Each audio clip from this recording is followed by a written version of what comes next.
Saya ingin jelaskan bahwa eh,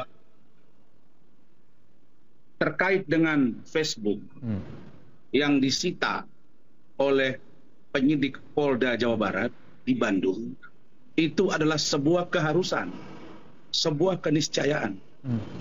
Seseorang yang diduga melakukan tindakan kriminal dan mencari jejak rekam atau jejak digital dari seseorang, tidak saja Peggy, tapi juga orang lain. Kalau dia sudah disita, maka barang itu beralih kepemilikannya menjadi hak milik dari penyita. Automatically, yang disita itu tidak bisa lagi dibuka. Jadi bukan hilang, justru disimpan semua dokumen yang ada di situ. Kalau dicermati dari awal, di beberapa TV, saya sudah sampaikan bahwa akun Facebook milik Peggy Setiawan alias Peggy Peron, versi penyidik Peggy Peron itu adalah Peggy Setiawan. Jadi kita nggak usah berdebat di situ lagi. Maka dokumen yang ditemukan di situ secara saintifik adalah milik Peggy Setiawan. Dan ketika itu dikonfirmasi kepada Peggy Setiawan, maka kepada penyidik dia mengatakan bahwa itu milik dia. Itu poin satu. Poin yang kedua, bahwa penyidik sudah menemukan indikasi dari percakapan Facebook dimaksud. Bahkan kalau saya secara jujur katakan hari ini bahwa saudara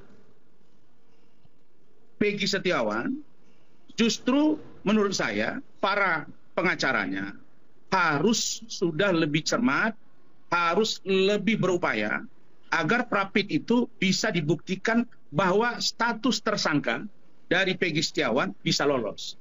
Kenapa?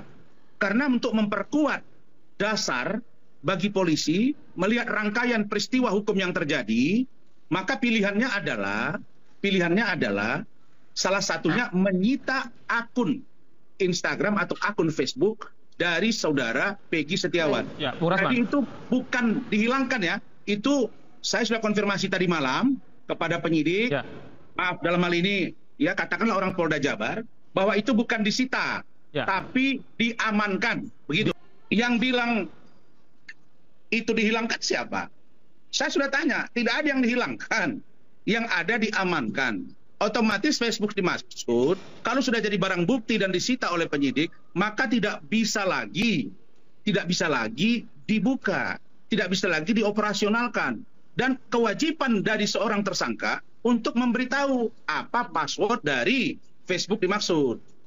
Ke sana arahnya gitu, jangan jadi bias lagi. Itu satu poin. Dua poin. Poin ketiga, kita tidak usah lagi mempersoalkan, misalnya Pak Kapolri, apa status hukum Pak Rudiana? Pertanyaan saudara Tony atau adik saya Tony. Saya beritahu bahwa Kadif Humas Mabes Polri, Pak Irjen Pol Sandi, itu sudah mengatakan bahwa hasil pemeriksaan Irwasum, hasil pemeriksaan Propam Mabes Polri, dinyatakan bahwa saudara Rudiana tidak melanggar etik. Begitu. Akun Facebook kalau sudah disita penyidik itu beralih kepemilikannya kepada penyidik, itu tidak benar. Dari mana dasarnya seperti itu? Kita ambil contoh, barang bukti yang disita yang diduga digunakan untuk kejahatan ataupun barang bukti atau bisa untuk menelusuri suatu terangnya peristiwa pidana, maka ketika putusan pengadilan itu ada dua. Pertama, jika barang bukti itu putusan hakimnya dikembalikan kepada orang pemiliknya, dari mana dia disita, maka dikembalikan. Kedua, jika benar-benar barang bukti itu digunakan untuk melakukan tindak pidana, jika putusannya dirampas oleh negara, dimusnahkan, maka tidak dikembalikan kepada pemiliknya. Artinya bukan haknya beralih kepada penyidik, itu.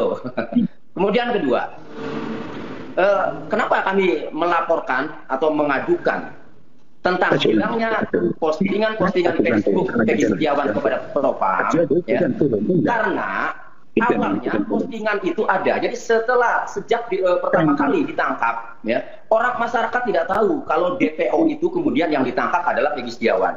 Tetapi setelah 21 Mei Peggy Setiawan ditangkap, netizen itu mencari akun Facebook Peggy Setiawan, lalu ketemu. Beramai-ramai netizen itu men-screenshot atau memfoto layar postingan-postingan Peggy Setiawan. Bahkan muncul dari netizen dulu, diantaranya Peggy Setiawan berada di Bandung, on the way Bandung, dan seterusnya. Dari 12 Agustus sampai 24 Agustus itu posisinya menandakan di Bandung. Setelah ramai, akun Facebook itu kemudian hilang. Ya.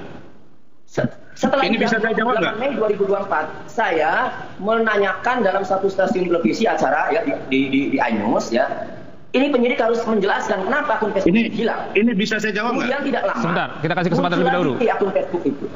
Setelah muncul lagi, postingan-postingan lah yang hilang. Ya. Padahal postingan itu penting bagi kami. Maka ya, ketika melihat postingan-postingan itu hilang, yang awalnya ada, kami mempertanyakan. Baik. Karena buntu tidak ada jawaban dari penyidik, hanya menyatakan bahwa itu disita. Sebelum Bapak Kadif Humas mengumumkan disita, saya sudah menanyakan dulu kepada penyidik. Baik. Tapi jawabannya hanya ngomong disita. Baik, tanpa Bung Tony. menjelaskan, oh ini diamankan. Apa Baik. segala macam. Baik, saya jawab ya. Silakan Bung Rasman. Saya mohon maaf ini Adinda Tonia. Kita itu jangan memberi statement yang sesat dan menyesatkan gitu ya. Tidak usah ngajari begitu. Anda tanggapi saja. Nggak usah ngajari saya. Anda iya, bukan. statementnya tidak menyudutkan. Begini ya. Tanggapi saja. Saya tidak menyudutkan. Yang saya katakan. Tanggapi saja udah. Nggak usah ngajari saya. Iya, tidak boleh sesat. Ya harus saya ajari dong kalau kau tidak lurus. Ya, baik, silakan Bung Kalau Rasman. Anda tidak lurus, bagaimana saya tidak ajari Anda? Ya, Anda jangan sesat dan menyesatkan. Dengar ya, saya nggak perlu berteori menjelaskan kepada Anda. Mungkin jam terbangnya perlu diperbanyak dulu ini, Tony. Begini. Tanggapi saja. Yang perlu sekarang saya sampaikan adalah, dengar baik-baik dulu, terkait dengan barang media sosial, apakah Instagram, apakah Facebook, apakah WhatsApp, kalau itu terkait dengan dugaan tindak pidana, penyidik berhak untuk menahan atau menyita akun dimaksud. Contoh, kok susah-susah amat? Contoh, akun dari Denis Cariesta yang saya laporkan di Polda Sumatera Utara. Tersangka disita, Bapak. Kalau sudah disita, seluruh dokumen yang ada di dalam, polisi berhak untuk meng-cross-check yang terkait dengan peristiwa yang disangkakan kepada si tersangka di mana akun media sosialnya disita.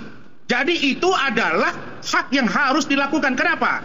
Karena dalam KUHP diatur 5 alat bukti itu, salah satunya adalah petunjuk. Dari petunjuk itulah penyidik diduga menemukan. Jadi penyidik tidak punya kewajiban menjelaskan kepada kuasa hukumnya, kepada si tersangka, oh ini dasarnya enggak. Itu nanti dibawa ke pengadilan. Pengadilan bukan objeknya di pra-peradilan. Pra-peradilan, kalian jangan salah. Prapit itu bicara administratif tentang benar tidak penetapan tersangka dari seorang klien. Kalau bicara materi, itu adanya di pengadilan. Itu adalah satu SOP yang harus dilakukan oleh penyidik. Itu nggak bisa belok-belok. Ini adalah, ya kalau saya sebut dalam teori hukum, yang disebut dengan jurisprudensi kalau putusan hakim. Tapi dalam teori penerapan, itu adalah sebuah keniscayaan yang harus dilakukan. Jadi bukan dihilangkan, bukan dihapus. Saya sudah komunikasi dengan... Baik, kita kembali ke Bung Tony ya. Itu kita amankan, begitu. Ya, intinya saya sepakat dengan Bung Rasman. Kalau sudah disita, ya itu kewenangan penyidik. Ya. Peggy Setiawan tidak berhak untuk mengoperasikan lagi, tidak bisa untuk mengoperasikan lagi. Tapi bukan berarti kepemilikannya itu beralih ke penyidik seperti pernyataan di awal. Itu yang saya luruskan. Coba diputar tuh di awal. Oke, ya jadi intinya kalau barang bukti disita sepakat. Yang penting penyidik menjelaskan bahwa itu disita. Yang kedua, barang bukti kalau sudah disita tidak boleh ya diutak-atik ataupun dihapus dan seterusnya, harus dijaga utuhannya. Maka untuk memastikan apakah diutak-atik atau tidak, dihapus atau tidak, dilaporkan ke Propam ini biar ada kejelasan, biar ada kepastian hukum. Itu intinya. Sebentar, saya belum selesai, Bang. Iya, silakan. Di pra-peradilan, ya. Tadi pertanyaannya di pra-peradilan. Di pra-peradilan, ya, sebenarnya mempersoalkan penetapan tersangka. Karena bagi kami, penyidik ini, ya, karena orangnya berbeda antara Peggy alias Peron dengan Peggy Setiawan, maka kami meyakini penyidik tidak mempunyai petunjuk maupun alat bukti, ya, untuk menetapkan Peggy Setiawan sebagai tersangka. Dalam KUHP maupun dalam Perkapolri nomor 6 tahun 2019, jelas harus ada dua alat bukti. Kami meyakini, kan, alat buktinya itu tidak ada. Oleh karenanya yang harus penyidik tunjukkan, yang harus penyidik buktikan di pra-peradilan nanti ya, bukan kami nanti. Penyidik harus bisa membuktikan alat bukti ya. Alat bukti apa? Kemudian sehingga bisa menetapkan klien kami sebagai tersangka. Akan dinilai oleh hakim, akan diputus oleh hakim sah atau tidak. Itu. Adinda Tony sudah sepakat. Nah, itu baru ya supaya kita luruskan. Berikutnya, kalau sudah disita otomatis tidak dioperasionalkan. Pertanyaannya, apakah polisi akan mengobok-obok, akan membuka? Nah, kalau itu keberatan, tentu nanti ketika di persidangan selesai handphone dikembalikan. Kalau ternyata ada yang dihapus atau di-delete atau lain-lain digunakan oleh penyidik di luar konteks tersangka yang diambil rangkaian peristiwa melalui jejak digital, maka pengacara dan atau Peggy Setiawan dapat melakukan upaya hukum. Nah sekarang kalau itu diminta ke Propam, kemarin malam Adinda Tony ini ngomong, Pak Kapolri, tolong dong jelaskan status hukum Saudara Rudiana. Sudah dijawab, tunggu dulu. Sudah dijawab oleh Kadif Humas bahwa statusnya tidak ada masalah. Nah, lalu kemudian sebentar dulu, saya kan meluruskan ini. Nah, baru saya sampaikan begini. Saya berkeyakinan pertama, ada dugaan orang yang menyuruh membuat keterangan berbeda. Diduga seorang lawyer bernama JN. Itu sudah dilaporkan dan saya yakin akan diperiksa. Saka Tatal memberi keterangan yang berbeda-beda.